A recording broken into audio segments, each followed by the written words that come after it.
ایک آزمائش ہیں۔ اور دوستو عشق بڑا مشکل مقام ہے، عشق بڑا مشکل مقام ہے۔ حضرت غوث علی شاہ صاحب قلندر پانی پتی فرماتے ہیں ایک فقیر کے پاس ایک جوان آ کے بیٹھتا تھا، ہر روز آ کے بیٹھتا، دیدار کرتا، چلا جاتا، عاشق تھا فقیر، عاشق میں کشتا تھا، کشتا عشق تھا، روزانہ بیٹھ کے چلا جاتا۔ بڑے دن گزر گئے، بڑے دن گزر گئے، نہ کچھ پوچھتا نہ کچھ مانگتا۔ ایک دن فقیر نے پوچھا جوان روزانہ آ کے بیٹھتے ہو بڑی مدت سے، کچھ پوچھتے بھی نہیں کچھ مانگتے بھی نہیں، بتاؤ تو صحیح کیا چاہتے ہو؟ پوچھا فقیر نے کیا چاہتے ہو؟ اس نے کہا صرف ایک ذرہ عشق کا چاہتا ہوں۔ ہائے ہائے، ایک ذرہ عشق کا چاہتا ہوں۔ ہائے، اس فقیر نے پوچھا کبھی عشق والوں کا حال دیکھا ہے؟ عشق والوں کا کبھی حال دیکھا ہے؟ جوان سے پوچھا، اس نے کہا وہ تو نہیں دیکھا کبھی۔ فرمایا کل اس جنگل میں جانا، فلاں جگہ دیکھنا، ایک عشق والا نظر آئے گا پڑا ہوا، ایک عشق والا پڑا ہوگا، پھر آ کے بات کر دینا مجھے، اس کے بعد بھی اگر چاہت رہے تو کچھ کر دیں گے۔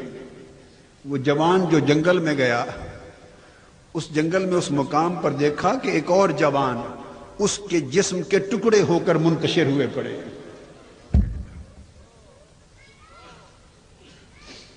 اس کے اعضاء جسم کے ٹکڑے ہو کر جدا ہوئے پڑے۔ وہ کھڑا تکتا رہا، واپس آ گیا۔ اگلے دن آیا، فقیر نے پوچھا گئے تھے؟ جوان نے کہا گیا تھا۔ پوچھا کچھ دیکھا؟ اس نے کہا دیکھا۔ سمجھ آئی عشق کی؟ سمجھ آ گئی۔ اب فقیر نے پوچھا اب بھی چاہتے ہو؟ اس نے کہا پہلے ایک قطرے کا طالب تھا، اب دریا مانگتا ہوں۔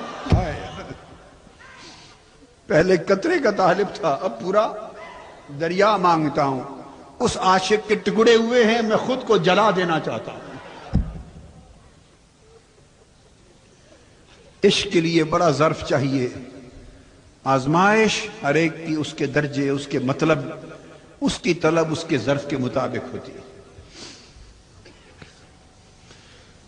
اس لیے ابراہیم علیہ السلام کو اولاد سے محروم کر کے بھی دیکھا ہے، بیوی اور بچوں دونوں سے بھی محروم کر کے دیکھا ہے، وطن سے محروم کر کے بھی دیکھا ہے، سفر کی صحبتوں میں ڈال کے بھی دیکھا ہے، اور جب ہر جگہ ثابت قدم رہے تو بالآخر اٹھا کے آگ میں ڈال کے بھی دیکھا ہے۔ وہ اپنے عاشق کو ڈال دیتا ہے آگ میں، ڈال دیتا ہے۔